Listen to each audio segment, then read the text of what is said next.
Hello and welcome back. I'm Rachel. You're watching Kalkine TV live from Sydney. This is the Economic Corner Show, where we update you on all the biggest global economic announcements. First up today on Economic Corner are updates from the coronavirus recovery phase.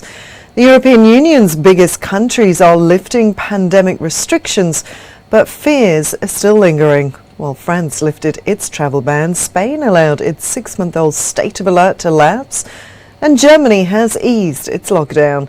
Italy has also steadily loosened restrictions over the past month, with people anticipating returning soon to gyms and indoor pools.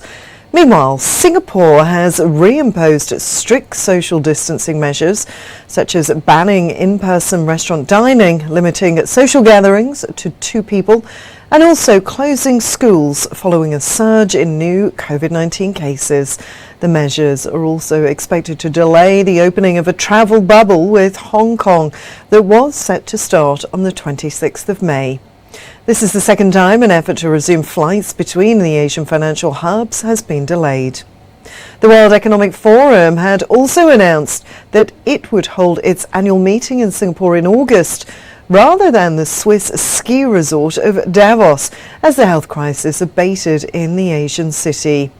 Towns across Japan are also cancelling plans to host athletes before the Tokyo Olympics.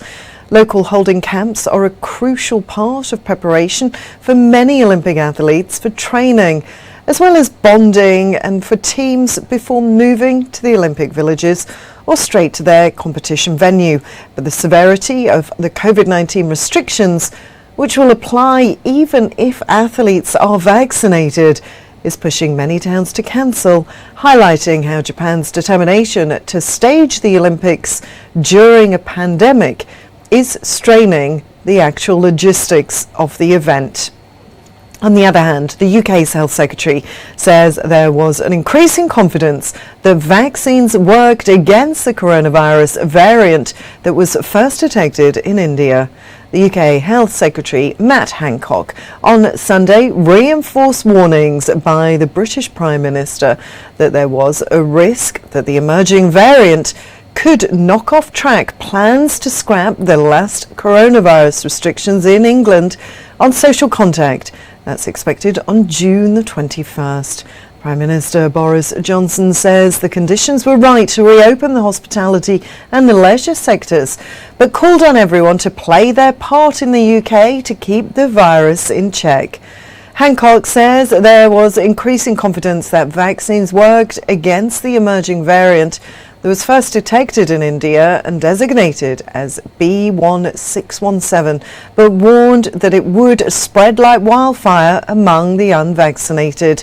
He says there was a high degree of confidence it transmits faster than most. That's than the dominant variant currently in the UK, which was first detected in Kent.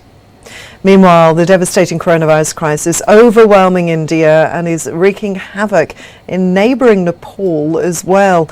There are reports of surging cases in Nepal which have pushed hospitals to the brink of collapse, and also threatening the important climbing industry there. That is crucial to the Himalayan economy.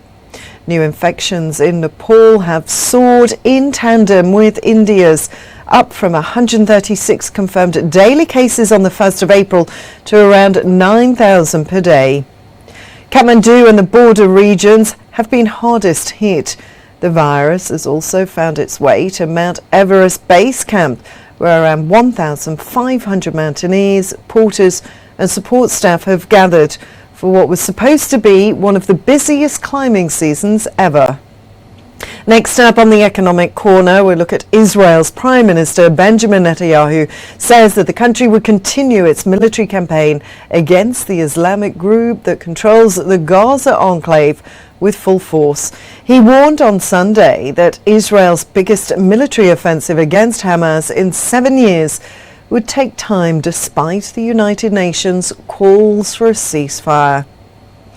Benjamin Netanyahu's warning came as international efforts to de-escalate the crisis intensified after the 7th day of fighting. United Nations Secretary General Antonio Guterres started a meeting of the 15-member UN Security Council in New York in the US by calling on both sides to allow mediation efforts to intensify and succeed. The death toll currently in Gaza stands at 192. That's including 92 women and children, according to the Palestinian Health Ministry. Israel has reported 10 deaths from the Hamas attacks, including 2 children.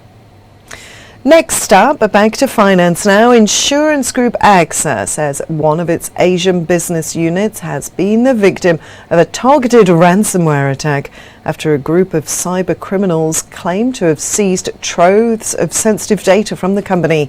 The attack affected operations in Thailand, Malaysia, Hong Kong, and also in the Philippines. Meanwhile, the suspected Russian-based cyber cartel blamed for the ransomware attack on a US pipeline says it is ceasing operations. That's according to cybersecurity researchers.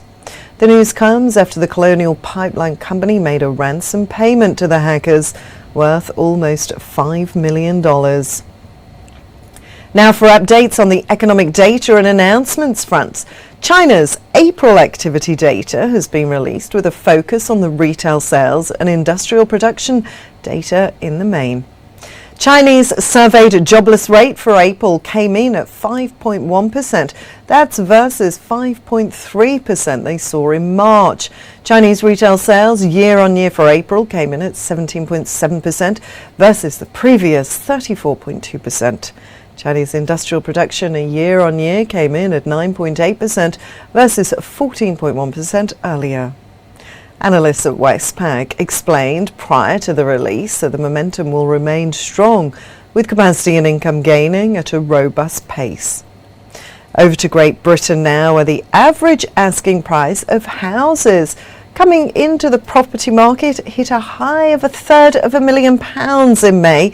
That's according to figures from the listings website Rightmove.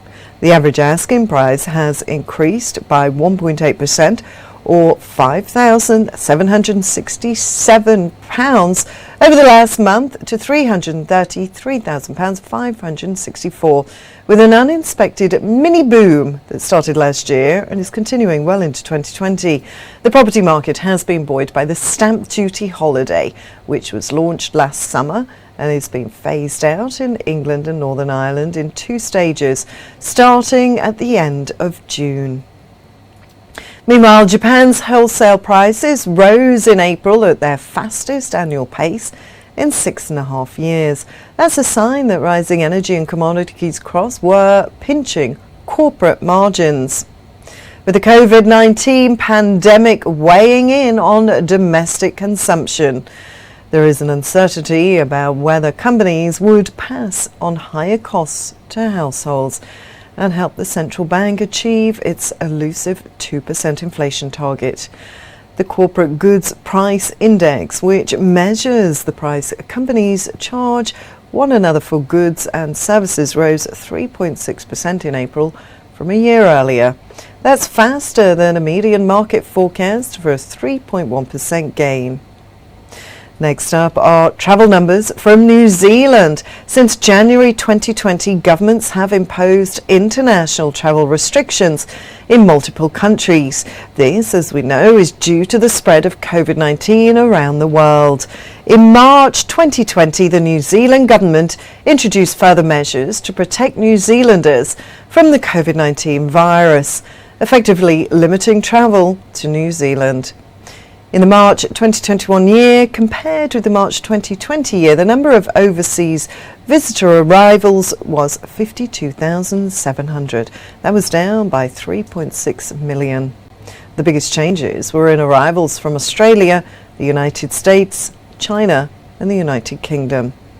That's all from the Economic Corner for today. Keep watching Kalkine TV for all the latest news and market movements. I'm Rachel, signing off for now.